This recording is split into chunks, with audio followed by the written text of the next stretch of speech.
नमस्कार। आप सुन रहे हैं कहानी गोल्ड। आइए दोस्तों सुनते हैं लेखिका पूनम अहमद जी की लिखी कहानी डेट के बाद। विपिन के ऑफिस और अपने युवा बच्चों रिया और यश के कॉलेज जाने के बाद 47 साल जया ने काम वाली से जल्दी जल्दी काम करवाया। वह जीवन में पहली बार डेट पर जा रही थी। उत्साह से भरा तन मन जैसे 20-22 साल का हो गया था। 11 बजे अलमारी खोलकर खड़ी हो गई। क्या पहनूं, किसमें ज्यादा सुंदर और यंग लगूंगी? साड़ी न, सूट सलवार न, यह तो बहुत कॉमन ड्रेस है। फिर क्या पहनूं जो संजीव देखता रह जाए और उसकी नजरें हट ही ना पाए मुझसे। पहली बार आमने सामने बैठकर संजीव के साथ लंच करूंगी। इतना तो फोन पर पता ही चल गया है कि वह खाने पीने का शौकीन है। हाँ, तो यह ठीक रहेगा, ब्लू कलर का टॉप और क्रीम पैंट। इसके साथ मेरे पास मैचिंग एक्सेसरीज भी हैं। रिया हमेशा यही कहती है कि इसमें आप बहुत अच्छी लगती हो, तो बस यही पहनती हूँ। यह सोचते सोचते जया नहाने चली गई।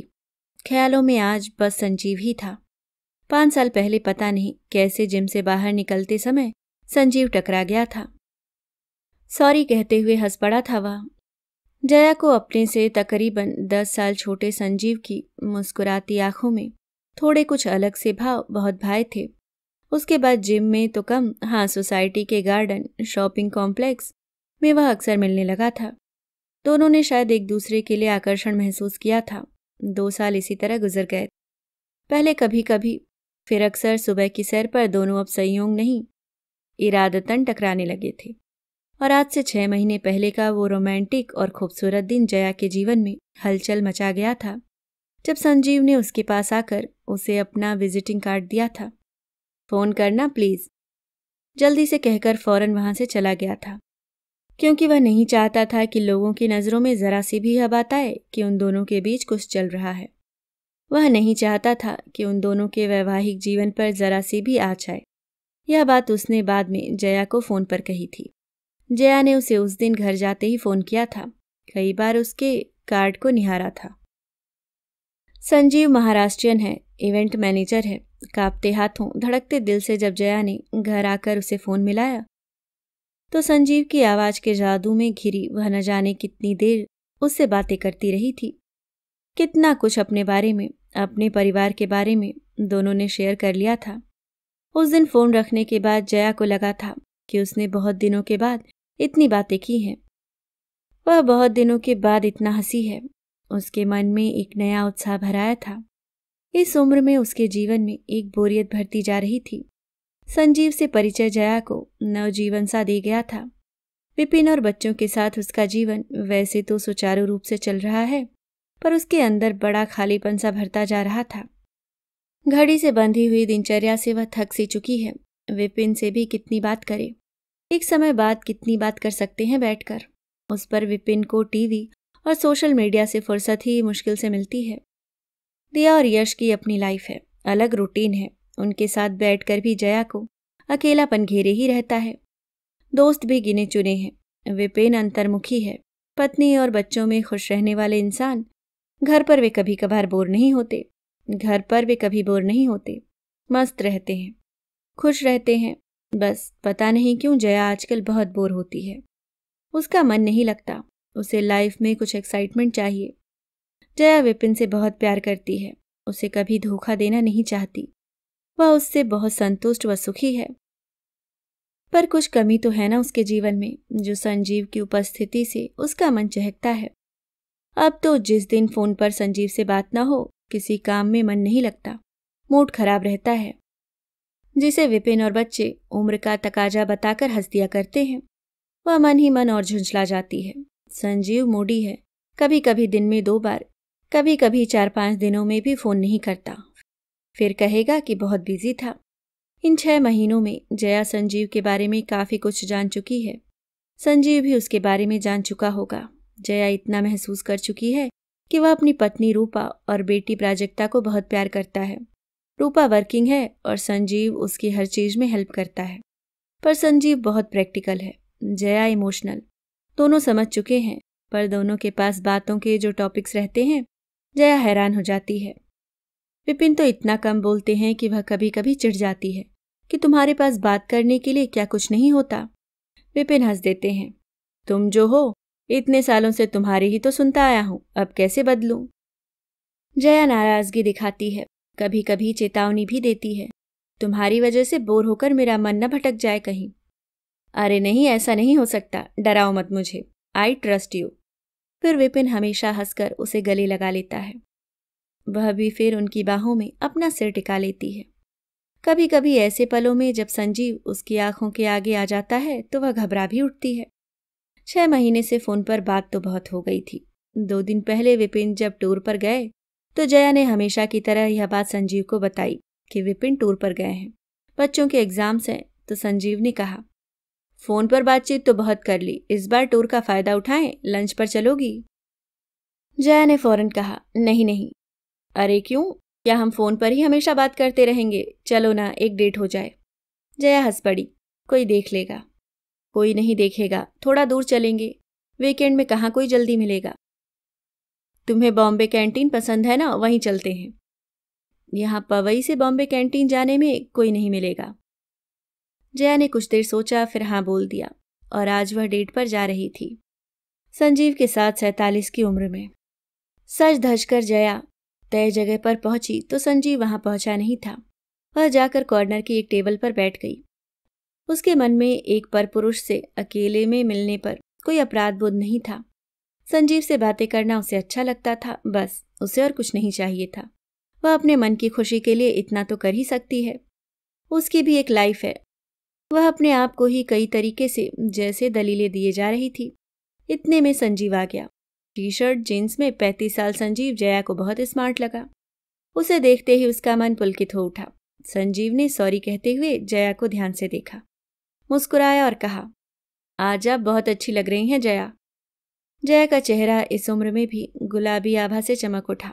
शर्माते हुए थैंक्स कहा तो संजीव ने कहा, सोचा नहीं था कि सोसाइटी में यूं ही इधर से उधर संयोग से मिलते हुए ऐसे आज यहाँ डेट पर आमने सामने होंगे। हाँ सही कह रहे हो, जया ने मुस्कुराते हुए कहा। वेटर ऑर्डर लेने आया तो संजीव ने ऑर्डर दे दिया। जया से उसकी पसंद पूछी ही नहीं तो जया को अजीब सा लगा। खैर, उत्साह में याद ही नहीं रहा होगा। जया ने इस बात को इग्नोर किया। दोनों आम बातें करते रहे। टॉपिक्स बहुत होते थे दोनों के पास। जया को अच्छा लग रहा था। इस उम्र की डेट उसे अलग ही उत्साह से भर रही थी। जया खुश थी। उसे ऐसा ही दोस्त चाहिए था, बस साफ सुथरी अच्छी दोस्ती, बहुत सी बातें, बस। संजीव ने कहा, आप अपनी फिटनेस में बहुत रेगुलर है ना, कितने सालों से आपको गार्डन में सैर करते हुए देख रहा हूं। जया ने हाँ में सिर हिलाते हुए कहा, हाँ फिट रहना मेरा शौक है। तेज तेज चलते हुए तो कभी मन करता है कि दौड़ भी पड़ूं। अरे नहीं, दौड़ना तो इस उम्र में ठीक नहीं रहेगा, हाँ तेज सैर ठीक है। जया के अंदर कुछ दरक सा गया। उसकी यह बात संजीव के मुंह से सुनकर कुछ निराशा सी हुई, पर सच तो था ही। कोल्ड कॉफी के बाद संजीव ने कहा, बताओ जया, क्या ऑर्डर करें? आप तो वेजिटेरियन है ना? हाँ, यहाँ की पनीर पसंदा दाल मखनी अच्छी है, खाना चाहोगे? भाई आप अपना देख लो, वेज मुझसे खाया नहीं जाता, बाहर तो बिल्कुल नहीं। यहाँ का नॉनवेज काफ़ी फेमस है, वही खाऊंगा। Chicken lollipop, mutton curry, lachha paratha, कहकर उसने वेटर को ऑर्डर दे दिया।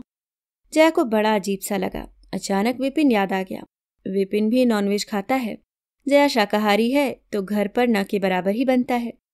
विपिन और बच्चों का कहना है कि हम बाहर ही खा लेंगे, हमारे लिए परेशान न हो। नॉनवेज इतना ज़रूरी भी नहीं कि इसके बिना रहा न जा सके, जब तुम नहीं खाती। जया को लगा कि वह पहली बार संजीव के साथ लंच कर रही है। इसके घर पर तो रोज नॉनवेज बनता है। यह एक दिन भी मेरी पसंद में मेरा साथ नहीं दे पाया। सामने बैठा संजीव चिकन मटन पर टूट सा पड़ा था। जया अपना खाना तो खा रही थी, पर आंखों के आगे विपिन ही आता रहा। क्यों बैठी है वह आज यहाँ? यह क्या हो गया है उसे? पता नहीं क्यों वह आज अनमनी सी हो उठी थी। संजीव की एक एक बात पर हमेशा फिदा होता मन जैसे बुझा सा था। अचानक संजीव ने कहा, अरे सुनो जया, आपके पति तो अच्छी कंपनी में हैं, उनसे कहकर मुझे बिजनेस दिलवाओ यार। अपने दोस्तों से भी कहो। आपने बताया था कि आपके हस्बैंड की कंपनी में कोई ना कोई इवेंट्स होते ही रहते हैं। हाँ ठीक है, उनसे बात करूंगी। हाँ प्लीज़ बात करना भाई, पैसे कमाने हैं। ये कुछ कार्ड्स रख लो आप, उन्हें भी देना, औरों को भी देना। हाँ ठीक है।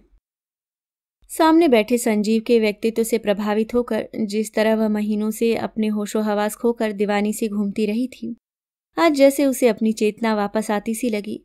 अब संजीव बिजनेस, पैसे की बातें कर रहा था। जया जिस उत्साह से इस डेट पर आई थी वह तो कब का खत्म हो गया था। सामने बैठा हुआ इंसान उसे बहुत ज्यादा प्रैक्टिकल लगा, वैसा ही लगा जिस तरह के इंसानों से वह दूरी रखती है। जया ने स्वयं को बहुत संयत रखा हुआ था। उसने अपने चेहरे भाव से कोई प्रतिक्रिया नहीं दी। अचानक संजीव ने अपना फोन जेब से निकाला और चेक करने लगा। न कोई सॉरी, न कोई सफाई, न कोई शिष्टाचार। और ऐसा एक बार नहीं, जया ने नोट किया कि संजीव को तो हर 5 मिनट में अपना फोन देखने की आदत है। जया ने स्वयं को अपमानित महसूस किया। मोबाइल चेक करने के बाद उसने कहा, मैं अपना मेल चेक करता रहता हूँ, बहुत बिजी रहता हूँ। जया को अब संजीव कुछ फेकू टाइप का लगा तो पता नहीं क्यों उसका जोर से हंसने का मन भी किया। मन में खुद से ही कहा, क्यों बच्चू, मजा आ रहा है ना डेट पर? थ्रिल मिला ना, यंग फील हो रहा है ना? और सचमुच जया को यह सोचते हुए हंसी आ गई तो संजीव ने पूछा, क्या हुआ, आपको भी फोन चेक करना है? जया ने मुस्कुराते हुए ना में गर्दन हिला दी। नहीं, यही सोच रही थी कि फोन पर बात करके इंसान की सही पर्सनैलिटी पता नहीं चल पाती। संजीव सकपकाया, क्या हुआ, मुझसे मिलकर आप निराश हुई क्या? नहीं नहीं, मिलने पर ही तो पता चला आप काफी इंटरेस्टिंग हैं। संजीव खुद पर इतराया। अचानक संजीव ने पूछा, आपको अपनी लाइफ में किस चीज की कमी है जया, जो आप मुझसे जुड़ी? नहीं संजीव, मेरी लाइफ में तो कोई कमी नहीं। एक बेहद केयरिंग पति है, 2 प्यारे बच्चे हैं, व्यस्त रहती हूँ, कमी तो कुछ भी नहीं। फिर क्या हुआ? पता नहीं संजीव, मैं भी अक्सर यही सोचती हूँ। मुझे लगता है एक समय बाद मैरिड लाइफ में जो बोरियत आ जाती है यह वही है। पर एक बात बताओ, जैसे आप सब कुछ मुझसे शेयर कर लेती हैं वैसे किसी और से तो नहीं करती? जया चौंकी। मतलब है बी स्ट्रांग। कई बार मुझे लगता है जैसे आप मेरे साथ फ्री हो गई, ऐसे किसी और के साथ हो गई तो कोई आपका फायदा भी उठा सकता है। किसी पर जल्दी विश्वास नहीं करना चाहिए। लोग कई बार जैसे देखते हैं वैसे होते नहीं। मेरी बात और है। अब तक जया के होश काफी ठिकाने आ चुके थे। डेट का नशा उतर चुका था। लंच खत्म होने पर जया ने ही वेटर को बिल लाने का इशारा कर दिया। बिल आया तो जया अपना पर्स खोलने लगी। उसे लगा संजीव शिष्टाचारवश पेमेंट करने की जिद करेगा, पर संजीव ने मुस्कुराते हुए कहा, हाँ जानता हूँ आप मुझे पेमेंट नहीं करने देंगी, आप बड़ी हैं ना मुझसे।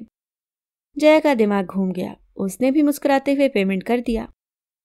बाहर निकलकर संजीव ने कहा, बहुत अच्छा टाइम पास हुआ जया, फोन पर तो बातें करते ही रहेंगे। हाँ, अपने हस्बैंड को भी मेरा कार्ड देना, और ये कुछ और कार्ड्स रख लो, और परिचितों को भी देना। बिजनेस आगे बढ़ना चाहिए बस। हाँ जरूर, मैं टैक्सी बुक कर लेती हूँ। संजीव अपनी कार से आया था। कोई साथ न देख ले इसलिए दोनों अलग अलग गए।